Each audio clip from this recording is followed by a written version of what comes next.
کچھ آزمائشیں ہمارے ماحول کے اندر ہوتی ہیں.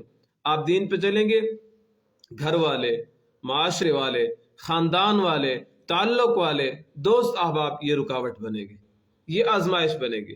یہ کام نہ کرو، آپ تبلیغ نہ کرو، آپ تعلیم نہ کرو، آپ جہاد نہ کرو، ذکر کی محفل میں نہ جاؤ. مختلف قسم کی رکاوٹیں آپ کے لیے کھڑی ہو جائیں گی. یہ آزمائش ہوتی ہے آپ کے لیے، یہ آزمائش ہوتی ہے. لازمی نہیں کہ انسان کے اوپر کوئی زلزلہ آ جائے، طوفان آ جائے، موت آ جائے، صرف یہ آزمائش ہے. یہاں پہ تو اللہ تبارک و تعالیٰ نے کچھ آزمائشوں کا ذکر کیا ہے. تو ان آزمائشوں میں جو آزمائشیں اللہ تعالیٰ نے یہاں پہ ذکر کی ہیں، پہلی آزمائش اللہ تعالیٰ نے ذکر کی ہے وَلَنَبْلُوَنَّكُمْ بِشَيْءٍ مِّنَ الْخَوْفِ، خوف کے ذریعے تمہیں آزمایا جائے گا. ایک اندرونی خوف ہوتا ہے، ایک بیرونی خوف ہوتا ہے. اندرونی خوف انسان کو اندر سے اپنے جو اعمال ہوتے ہیں ان کے بارے میں بھی انسان کو خوف ہوتا ہے. ایک بیرونی معاشرے کا خوف ہوتا ہے، حالات کا خوف ہوتا ہے.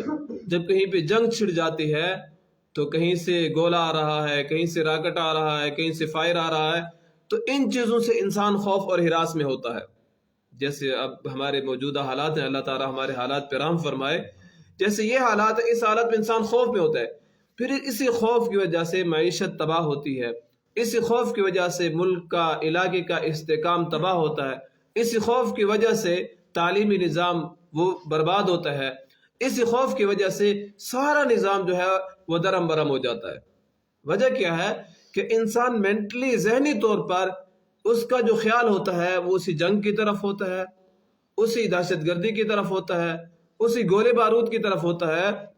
وہ نماز پڑھ رہا ہوگا لیکن اس کا خیال اس طرف ہوگا، ذکر کر رہا ہوگا، اس کا خیال جو ہوگا ان گولے بارودوں کی طرف ہوگا، بم دھماکوں کی طرف ہوگا. وہ ذہنی طور پر مطمئن نہیں ہوگا.